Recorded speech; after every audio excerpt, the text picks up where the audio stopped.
اعوذ بالله من الشیطان الرجیم بسم الله الرحمن الرحیم. السلام علیکم مرګرو، امید لرم چې روغ جوړ وئ. مرګرو، یو وار بیا د ډیر افسوسناک خبر سره حاضر یم. نن په پیښور سپر ډیری کې یعنی په سپینې وړۍ کې د پیپل پارټۍ یو ډیر خوږ مشر، د علاقې مشر، یو جرګیز، یو مټور او یو مخور مشر حاجی منظور خان خلیل په فایرنګ باندې وشتلی شوی دی چې د هغې سره یو ورور او یو بل کس هم موجودو. درې واړه کسان په موقع باندې وژلی شوي دي او درې واړه جرګیز، مخور او ډیر ښه خلک وو.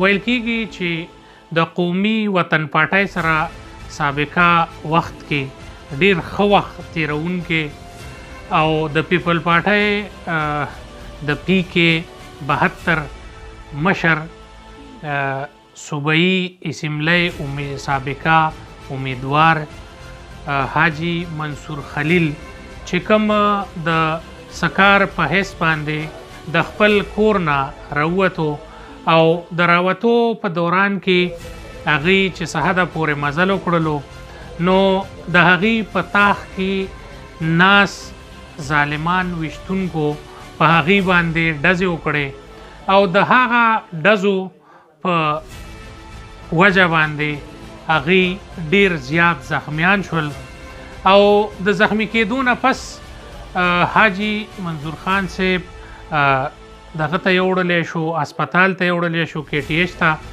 مقامی خلکو هغې اسپتال ته یوړل او د اسپتال د وړو نه پس دا خبره معلومه کړی شوه چې هغوی د یو ورور سره او د یو بل کس سره قتل کړی شوي دي، هغې مړه دي.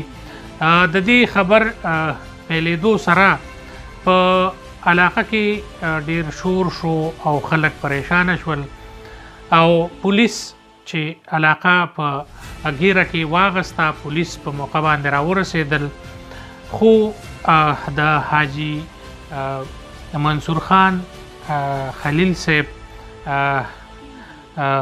خلک قاتلان چې کوم دي هغې د موقع نه تښتېدلي وو او په دې دوران کې د ډیر خلکو د هسپتال مخه وکړله او په ډیر پریشانۍ کې د هغې طرف ته روان شول.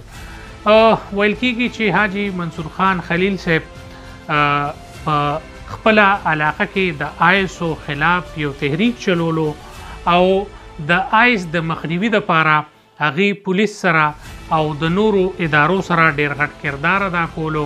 ورسره په خپله علاقه کې قبضه ګروپ او نور داسې قبضه مافیا او غلط خلک او د غلغدو مخې ته به ودرېدو، د غریب مرسته به یې کوله او د ظالمانو او د مجرمانو مخې ته به د غریب دپاره ودرېدلو. حاجی منصور خان د خپل پارټۍ سره هم ډیر مخلص او ډیر یو نډر او بېباک انسان و. نن هغې باندې سپینه وړۍ، د سپینې وړۍ خلک اطمینان شول او د هغې کردار، د هغې جامه، د هغې نامه یو ډیره غټه وه. که موږ وګورو نو داسې قسم لا حالات په پیښور کې شروع دي چې زمونږ ځوانان قتل کیږي او ډیر نشیان خلک او ډیر ظالمان خلک چې کوم دي همدغسې د هغه نه د موقع نه پیدا اوچتی او داسې خلکو آواز اوچتېدو ته نه پرېږدي چې آیا په راتلونکي وخت کې دا زمونږ دپاره مخنیوی جوړ شي. نو داسې خلک قتل کیږي، داسې خلکو باندې ظلم کیږي او داسې خلک د مخې نه دا خلک لرې کوي چې څوک د پولیس مرستیال وي، چې څوک د نشې خلاف وي، چې څوک د ملک او قوم د خدمت کول غواړي. نو د دې خلکو خلاف داسې قسم لا قدم اوچتېږي، هغې وژل کېږي او د هغې دپاره هیڅ قسم لا داسې فل پروف سیکیورټي نشته دی.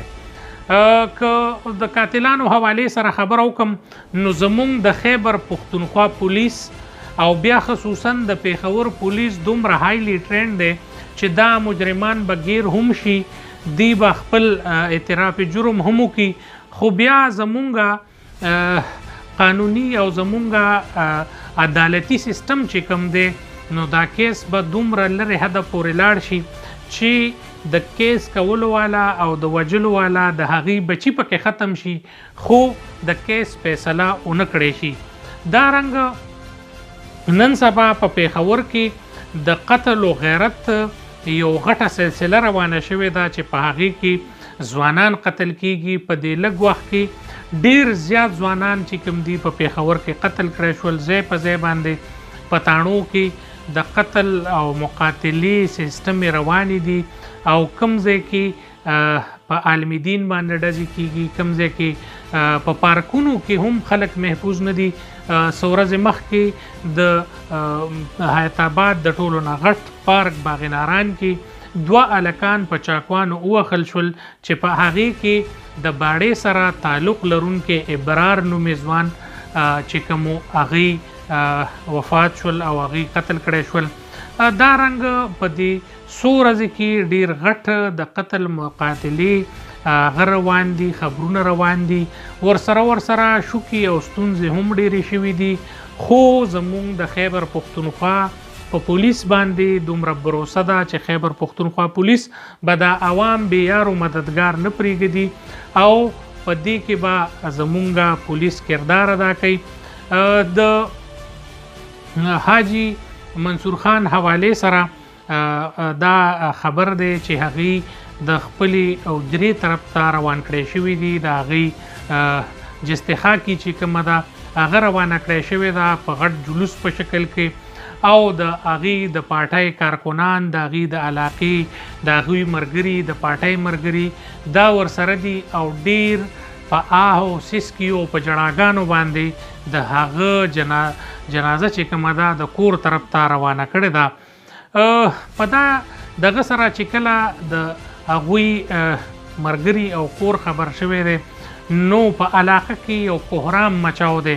دو خلک وایي چې پیشتخره او ورسره سپینه وړی په حاجی منصور خان خلیل باندې یتیمه شوه او د حاجی منصور خان خدمات د سپینې وړی او د سپینې وړی د ځوانانو دپاره ډیر زیات دي. د کرکټ د هلکانو مرسته به هغې کوله، د سپورټس حوالې سره هغې د سپورټس ملګري، هغې د علاقې د سوګالۍ او د امن ملګري او د هغې د مرګ چې کوم دی دا ډیر افسوسناک دی. د دې حوالې سره نور چې څه خبره وي انشاءالله موږ به تاسو سره شاملو. اوس دا خبر دی چې هغې وجلې شوي دي، بیا د جنازې حوالې سره او چې څه دغه راځي موږ به تاسو سره انشاءالله شاملو. تاسو موږ سره اوسئ، زما چینل لایک کړئ، سبسکرایب کړئ او د بیل آیکن دبو کړئ چې هغې کوم حوالې سره اف آی آر وشي یا څه وشي بیا به موږ تاسو سره د هغې د اف آی آر او د هغې ډیټیل هم شاملو. انویسټیګیشن افسر څه وایي په هغې باندې به هم تاسو ته موږ اپډیټ درکو. انشاءالله تاسو زموږ چینل سبسکرایب کړئ او د بیل آیکن دبو کړئ. ډیره مننه. السلام علیکم.